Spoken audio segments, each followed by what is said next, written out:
and I'm here today with the Israelite sister, and she's gonna share her testimony about a family member in the South. I'll just leave it at that. In the South, where was he a great grandmother? Great aunt. A great aunt, a black woman, killed dead a reptilian. Now, some may be in disbelief of the whole reptilian agenda. Some people may not believe it. Some people think it's a myth, and while others think it's real. But here we have from our own community an Israelite sister, not somebody from the Gentile nation or outsider, but somebody within the community. And as Israelites, we wouldn't make up stories to one another about something like this. So she's going to go and give her account of what her great aunt experienced in the 50s when this event took place. And you can go ahead and just start. Okay. My great aunt relayed this story to me. It was in the late 80s, and my mom and I had gone to visit her to check on her and see how she was doing. She was sitting outside on her front porch, so we were talking, and she always kept her rifle, her double-barrel shotgun, right next to her in her rocking chair. My mother was joking with her about the gun, and she said, "Yeah, I always keep my gun with me because something happened way back a long time ago." And she said, "I'm gonna tell y'all this story." And she said, it's God, as she called him, is my witness. I swear for God, I'm not lying. So she said it was back in the 50s. She said one night she and her husband was in the house, and he was asleep because they were farmers. And she said the dog started barking, the pigs started doing what they do, oinking, and the cows started mooing. And she said the animals just went crazy on their farm, and they had a lot of animals, not just cows and pigs. They had ducks, they had everything.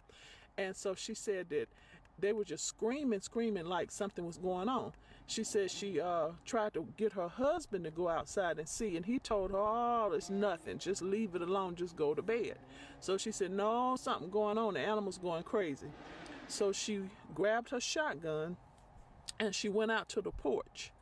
And she said she didn't see nothing immediately, but then she looked down toward the barn, and there was a big pond on the side of the barn. And she said she saw a frog man, is what she described him, coming up from the side of the barn. And she said it was walking toward her, and she said it wasn't that tall. She stood about maybe 5'4", so she said it was a little bit taller than her. But she said he had webbed hands, and she said he was walking straight to her, and she yelled for it to stop, and she said it kept walking. So she said she stepped off her porch, and she took her double-barrel shotgun and she shot it dead.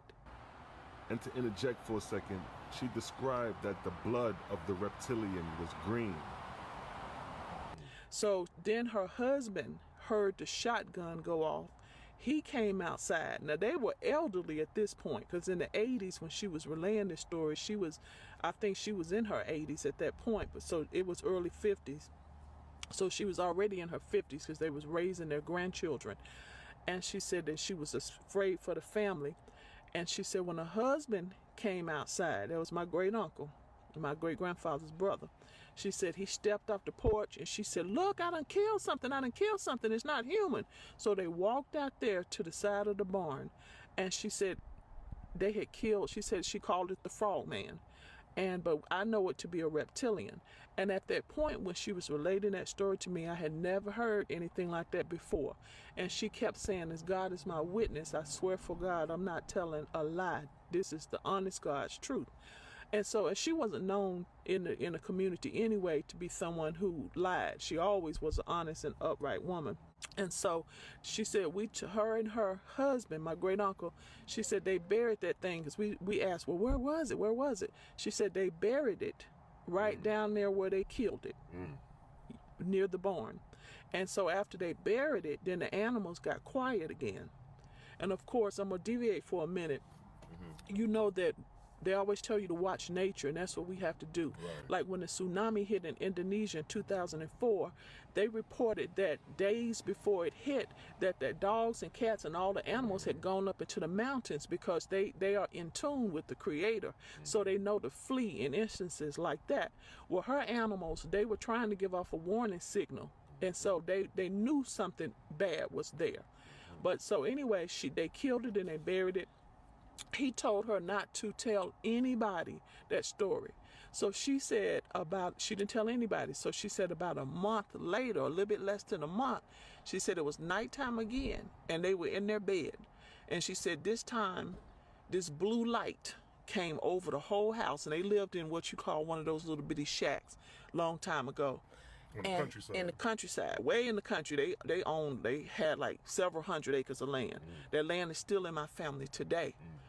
And so she said this time her husband got up with her, and the animals went crazy again. So she said they went out there with both of their shotguns, went to the porch, and they saw what they called a UFO, a flying saucer. Now, was it in the air or was it on the ground? It had landed on the ground beside the pond. Okay. So she said it was on the ground, and she said it opened up, and she said, oh, they coming to kill us because we done killed this thing.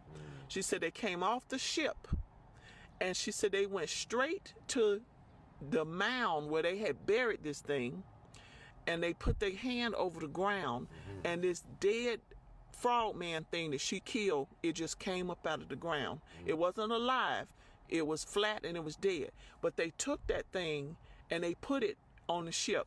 Then she said they went over to the pond and they raised up their hands, and a spaceship came out of their pond. Now their pond was bigger than a regular sized pond. It was almost the size of like a small lake. But she said it had flown.